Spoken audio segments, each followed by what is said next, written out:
장영자 어음 사기 사건, 권력과 신뢰. 위에서 다 알고 있는 일입니다. 장영자 어음 사기 사건이 발생하던 1980년대 초반의 대한민국은 국가 주도의 고도 성장이 막바지에 이르던 시기였습니다. 금융시장은 아직 충분히 개방되지 않았고 많은 것들이 불투명했으며 정부나 고위 관료의 입김은 막강했습니다. 기업과 금융은 제도보다는 인맥과 신뢰, 그리고 위와의 연결이라는 비공식적 요소에 크게 의존하고 있었습니다.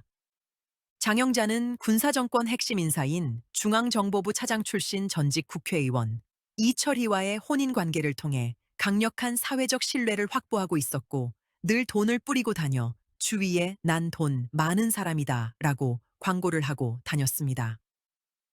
당시 사회에서 권력과의 연결은 그 자체로 신용을 의미하는 요소였고 돈이 많다는 이미지를 장영자는 가장 큰 자산으로 활용하였습니다. 그녀는 공식 직함이나 제도권 지위가 없음에도 불구하고 정재계 인사들과의 접촉을 통해 자신을 위해서 모든 것을 조율할 수 있는 인물로 인식시키는 데 성공했습니다. 장영자이철희는 자금난을 겪는 기업들에게 접근하여 자기들이 정부의 특수자금을 가지고 있다고 하면서 그 돈을 재원으로 하여 기업들에게 현금을 빌려주고 그 대가로 빌려준 돈의 몇 배 많게는 9배에 이르는 약속어음 발행을 요구했습니다. 불안해하는 기업들에게는 이를 할인하지 않을 것이고 담보 목적으로 받는다고 거짓말하였습니다. 자기가 빌린 돈보다 터무니없이 많은 액수의 어음을 발행하는 행위는가 얼마나 위험한지 기업의 대표들은 잘 알고 있었습니다. 그러나 기업 대표들은 장영자와 이철희 부부의 정치적인 배경과 나중에 철저히 어겨진 약속을 믿고 빌린 돈보다 훨씬 많은 액수의 약속어음을 발행해 주었습니다. 당연히 장영자 이철희는 기업들로부터 받은 어음을 약속대로 금고에 보관하지 않았습니다. 오히려 그 어음을 사채 시장에 즉각 유통하여 현금을 마련했고 그 돈을 가지고 다시 다른 기업에게 빌려주며 더 큰 액수의 어음을 받아냈습니다. 그리고 그 어음을 또다시 할인, 유통하는 과정을 반복했습니다. 기업의 생사 여탈권인 어음을 가지고 벌인 이 잔인한 돌려막기 게임은 눈덩이처럼 불어났고 그들이 유통한 어음의 총액은 무려 6,404억 원에 달했습니다. 결국에는 터져버려 연쇄 어음 부도로 이어졌습니다. 당시 기업들은 만성적인 자금 부족에 시달렸고 공식 금융권을 통한 자금 조달은 까다롭고 느렸습니다. 그 결과 어음과 차관, 보증을 통한 비공식 금융 거래가 사실상 관행처럼 이루어지고 있던 상황이었습니다. 가뜩이나 자금이 간절한 상황이었지만 문턱 높은 은행은 냉정하게 등을 돌렸고 제도권 금융 어디에서도 활로를 찾을 수 없었습니다. 바로 그때 장영자라는 믿을 만한 구원자가 나타났습니다. 그녀는 단순한 전주가 아니었습니다. 장영자의 제안은 파격적이었습니다. 까다로운 부동산 담보나 연대 보증 대신 오로지 어음 발행만을 요구하며 거액의 현금을 내놓았습니다. 자금줄이 말랐던 기업 대표들에게 담보도 없이 돈을 빌려준다는 것은 상상조차 할 수 없는 특혜였습니다. 그들은 의심하기보다 안도했습니다. 저 정도 권력 배경을 가진 거물이라면 감당하기 힘든 거액의 어음을 발행하더라도 나중에 문제가 생기면 충분히 뒤를 봐줄 수 있을 것이라는 막연한 환상에 빠져들었습니다. 하지만 사기꾼에게 무담보란 배려가 아니라 탈취의 기술이었습니다. 자금 압박에 시달리던 기업가들에게 그녀의 제안은 가뭄 끝에 만난 담비와도 같았습니다. 하지만 그것은 대지를 적시는 담비가 아니라 마시는 순간 몸을 마비시키는 독이 든 성수였습니다. 기업인들은 당장의 갈증을 해소하기 위해 그 물잔을 들었습니다. 이 어음이 유통되면 망한다는 상식적인 경고음은 저 배경이라면 설마 큰일이야 나겠어 라는 안일한 기대와 일단 살고 보자는 절박함에 묻혀버렸습니다. 사기꾼은 기업가들의 그 절박한 간절함을 정확히 알고 있었고 그 간절함은 사기 설계가 완벽하게 작동하도록 만드는 가장 강력한 연료가 되었습니다. 기업의 생사와는 별개로 당시 기업의 대표들은 장영자가 빌려준 금액에 비해 훨씬 많은 액수의 약속어음 발행을 요구하는 단계나 당시 금융권에서도 쉽게 보기 어려웠던 거액의 약속어음 할인을 요구하는 대목에서 나중에 자신에게 개인적으로 다가올 형사적 피해에 대하여 진지하게 의문을 품었을 것입니다. 그러나 의문은 있었지만 장영자가 앞에서 흔드는 현금 다발을 보는 순간 그 의문은 빠르게 흐려졌을 것이고 곧 장영자의 말에 동조한 사람이 되었습니다. 장영자 이철희의 배경을 믿었고 사고가 터지더라도 그들이 막아줄 수 있을 것이라고 생각했습니다. 설마 정권 핵심과 연결된 사람이 사기를 치겠어. 이 정도 인맥이면 함부로 어음을 돌리진 못하겠지. 문제가 생겨도 정치적으로 정리가 될 거야. 어음은 무서운 속성을 가지고 있습니다. 한 번 발행되는 순간 그것은 원래의 원인 거래, 장영자와의 금전 소비 대차와 완전히 분리됩니다. 이를 법적으로는 어음의 무인성이라 부르는데 사기꾼들은 이 법리를 누구보다 완벽하게 이해하고 있었습니다. 기업 대표들이 절대 유통하지 않겠다는 장영자의 사적인 약속을 믿고 펜을 굴리는 사이 그들이 발행한 어음은 채무자인 기업의 동의나 통지도 없이 제3자에게 무차별적으로 양도되었습니다. 시장에서 할인되고 재유통되는 과정에서 어음은 더 이상 담보가 아닌 누군가는 반드시 터뜨려야 할 폭탄 돌리기 게임의 폭탄이 되어버렸습니다. 결국 발행자는 전혀 모르는 제3자가 적법한 소지인이라며 나타나 거액의 대금을 청구할 때 기업은 사기를 당했으니 못 주겠다는 항변조차 할 수 없게 됩니다. 장영자가 약속을 어겼다는 사실은 기업과 장영자 사이의 문제일 뿐 어음의 독립적인 생명력 앞에서는 무력하기 때문입니다. 결국 담보로만 보관될 것이라는 어음은 기업의 통제 밖으로 나가 위험한 시한폭탄이 되어버렸습니다. 기업들이 철석같이 믿었던 장영자 이철이는 이제 그 거래와는 상관이 없는 사람들이 되어버리죠. 장영자 이철이는 바로 그 점을 정확히 알고 있었습니다. 그들은 정상적인 기업이 아니라 이미 벼랑 끝에 서 있던 회사들을 골라 접근했습니다. 그리고 그 회사들이 이 제안마저 거부하면 끝이라는 사실을 스스로 잘 알고 있다는 점을 자기들의 무기로 삼았습니다. 어차피 부도를 앞둔 회사들을 이용해 그들은 기업의 명의와 신용을 빌리고 그 명의로 발행된 약속어음을 사채 시장에 유통시켜 현금을 끌어왔습니다. 회사는 잠시 숨을 돌리는 것 같았지만 그 대가는 자기 능력을 훨씬 초과하는 채무였고 그 채무는 회사가 무너지는 순간 시장과 제3자에게 전가되었습니다. 장영자의 처리 사건에서 기업은 사기를 굴리기 위한 도구였을 뿐입니다. 기업 대표들은 허위 또는 과다한 약속어음을 발행한 혐의로 사기, 배임, 그리고 부정수표 단속법 위반 등으로 줄줄이 형사처벌을 받았습니다. 위에서 다 알고 있다는 말 한마디에 기업가들은 자본주의의 가장 기초적인 원칙인 상환 능력과 유가증권의 위험성마저 망각했습니다. 장영자 이철이는 단순히 돈을 훔친 것이 아닙니다. 그들은 국가 전체의 금융 시스템에 대한 신뢰를 훔쳤고 기업이라는 조직의 명의를 사기 행각의 숙주로 활용했습니다. 결국 주인이 떠난 자리에는 휴지 조각이 된 어음 다발과 일터를 잃은 노동자들, 그리고 무너진 경제 질서만이 남았습니다. 오늘날에도 수법은 달라졌지만 본질은 같습니다. 정치권 누가 밀어준다, 고위직 누구와 친하다는 말로 투자자를 안심시키는 모든 행위는 1982년 장영자가 뿌렸던 독초의 씨앗과 그 유전자가 정확히 일치합니다. 아직도 과거 군사독재 시절 최고 권력자의 비자금, 중정의 비밀자금, 필리핀 창고에 보관되어 있는 수천억 원 상당의 금고의 등을 들먹이며 그 당시를 기억하고 있는 노인들의 돈을 사기치고 다니는 사람들이 많습니다. 장영자 어음 사기 사건의 피해자는 기업, 금융 관계자, 중견 사업가 등 당시 사회에서 일정한 지위와 판단 능력을 갖춘 이들이었고 피해 규모는 당시 기준으로 수천억 원대에 달하였으며 이는 단일 사건으로는 전례를 찾기 어려운 수준이었고 공영 토건이나 일신제강 등은 부도까지 났습니다. 이 사건은 단순한 개인 피해를 넘어 금융 질서 전반에 대한 신뢰를 크게 흔들었고 대한민국의 금융실명제 논의가 본격화되었습니다. 1982년 장영자와 이철희는 구속 기소되었고 각각 징역 15년형과 함께 몰수 및 추징형을 선고받았습니다. 그러나 이들은 형 전부를 복역하지는 않았고 가석방 등을 거쳐 약 10년이 지난 1992년 전후 사회로 복귀하였습니다. 장영자는 출소 이후에도 다시 사기 범행을 저질러 수차례 처벌을 받았으며 최근 2026년 1월 14일 82세의 나이로 이미 구속 중인 상태에서 사기죄 유죄를 선고받아 징역 10개월을 선고받았습니다. 장영자 최근 구속 신문기사.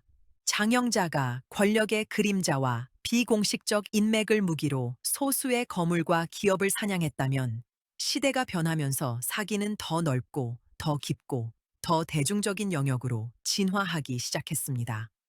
이제 사기꾼들은 권력자의 이름을 빌리는 대신 우리라는 집단의 열망을 빌리기 시작합니다. 그 진화의 정점에 서 있는 인물이 바로 조이팔입니다. 법률 팁, 약속 어음. 어음 발행인이 특정한 날짜에 내가 이만큼의 돈을 꼭 주겠다고 약속하며 끊어주는 증서입니다. 약속 어음 사진. 돈을 받는 법. 어음을 받은 사람이 만기일에 은행에 이 종이를 내밀면 은행은 발행인의 통장에서 돈을 꺼내 전달해 줍니다. 사기의 함정. 은행이 자기 돈을 주는 게 아닙니다. 만기일에 발행인의 통장이 비어 있다면 지급 거절. 은행은 돈을 줄 수 없고 그 어음은 즉시 아무 가치 없는 휴지 조각, 부도, 어음이 됩니다. 법률 팁, 어음 할인. 만기일이 아직 남은 어음을 미리 현금으로 바꾸는 것을 말합니다. 현금이 되는 과정. 예를 들어 3개월 뒤에 1억 원을 주는 어음이 있다면 당장 돈이 필요한 사람이 이자나 수수료 할인료를 떼고 9,500만 원만 미리 받는 식입니다. 사기꾼의 수법. 사기꾼은 남에게 받은 어음이나 자신이 발행한 어음을 시장에서 할인하여 즉시 현금화해 챙깁니다. 나중에 만기일이 되어 어음이 부도나서 휴지 조각이 되든 말든 이미 사기꾼은 수수료를 뗀 현금을 손에 쥐고 사라진 뒤입니다. 2. 조이팔 사기 사건, 집단과 분위기. 지금 안 들어오면 나중에는 기회가 없습니다. 조이팔 사기 사건은 대한민국에서 다단계 유사수신 범죄가 대규모 조직적 형태로 확산되는 계기가 된 사건으로 평가받고 있습니다. 조이팔 사기 사건이 시작된 2004년경 대한민국은 외환위기 이후 비교적 빠른 경제 회복을 이루었지만 그 과정에서 심각한 양극화와 불안정성이 누적된 시기였습니다. 금융상품은 복잡해졌고 개인들은 낮은 금리와 불안정한 미래 속에서 안정적이면서도 높은 수익을 기대할 수 있는 투자처를 찾고 있었습니다. IMF 이후 한방 신화의 탄생.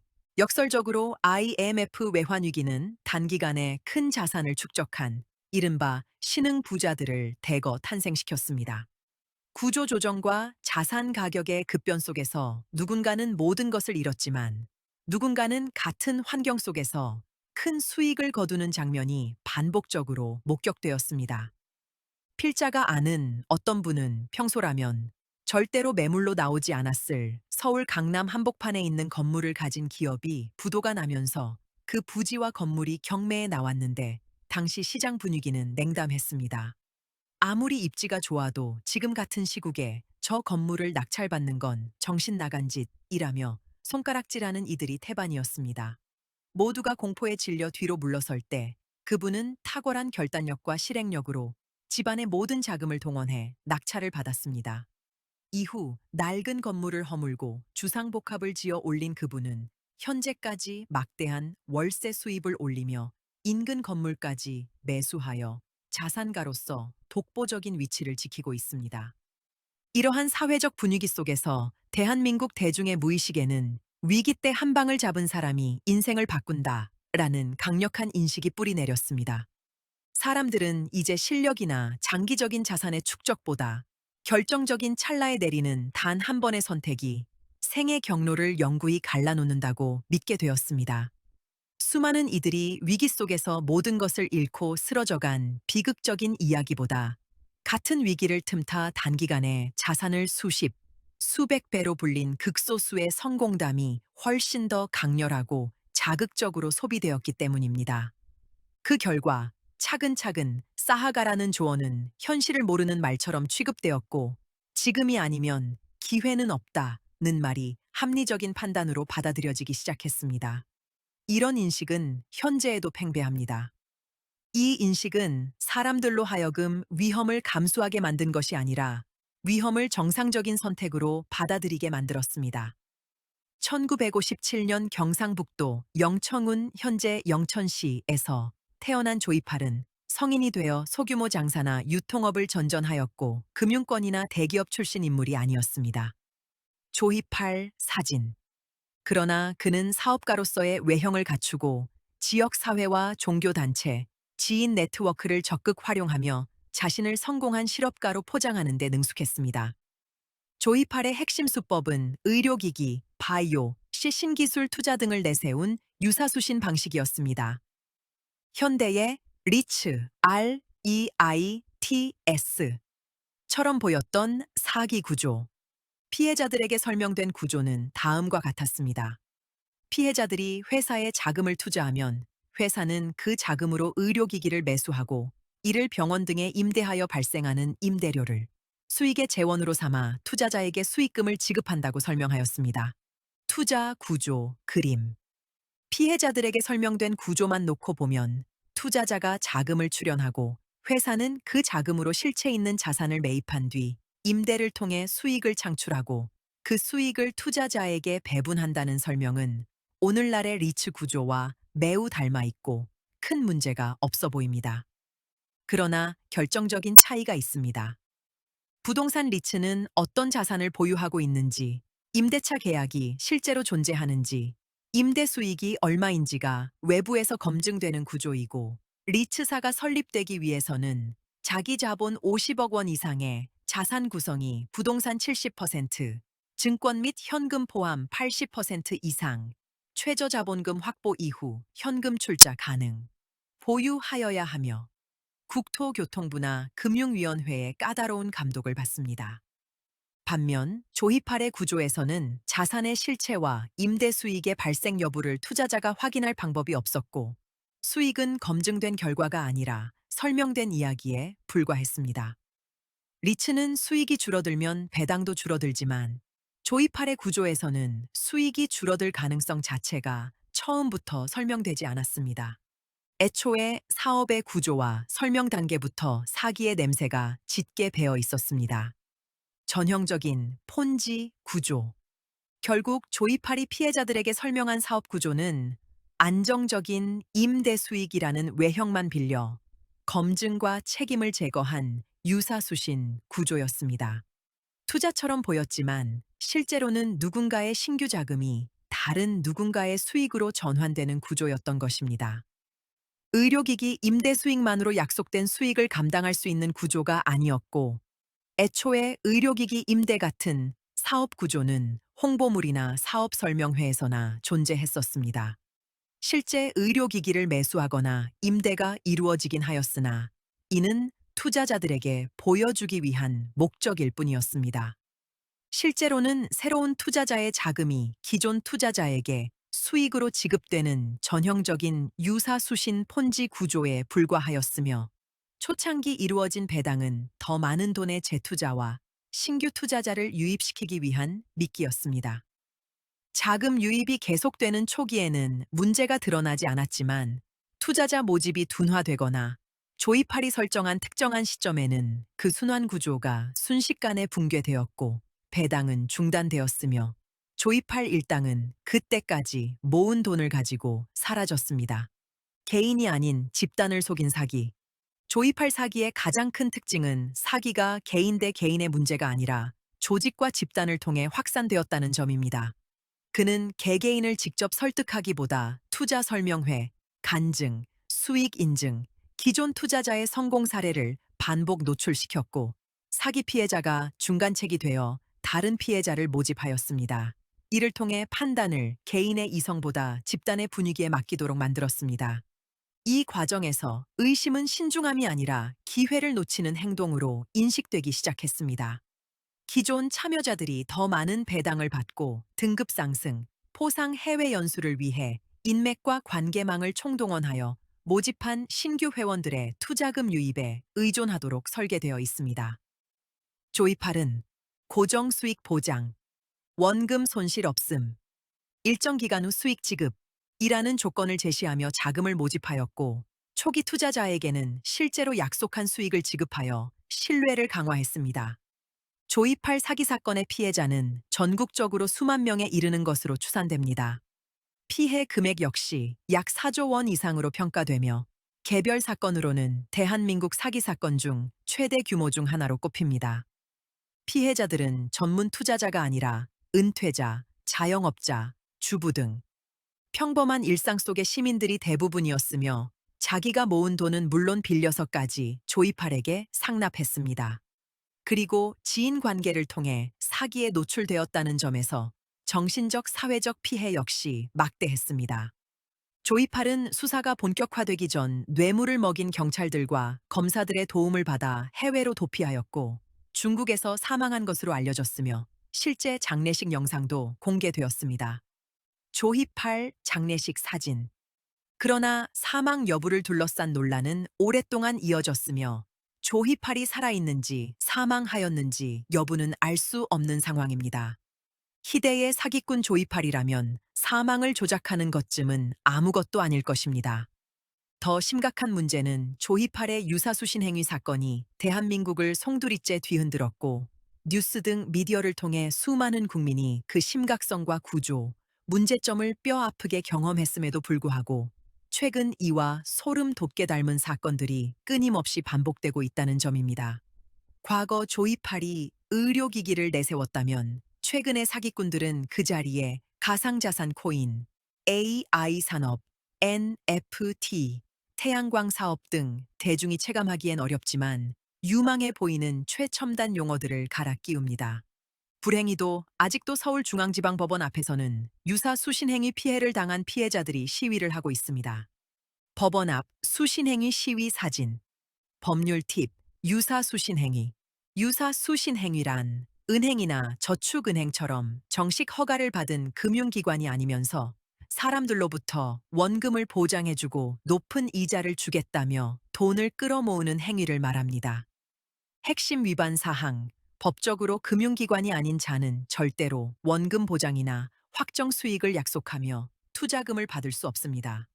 왜냐하면 100% 원금이나 확정적인 수익을 보장하는 투자는 있을 수가 없기 때문입니다.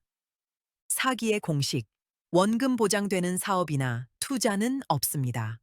따라서 원금 보장이라는 말을 듣는 순간 다른 말은 들을 필요도 없이 사기라고 확신하시면 됩니다. 유사수신 행위의 규제에 관한 법률, 약칭 유사수신행위법. 제2조 정의.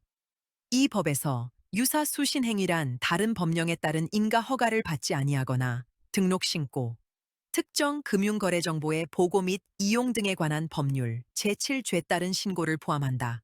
등을 하지 아니하고 불특정 다수인으로부터 자금 가상자산, 가상자산 이용자 보호 등에 관한 법률 제2조 제1호의 가상자산을 말한다.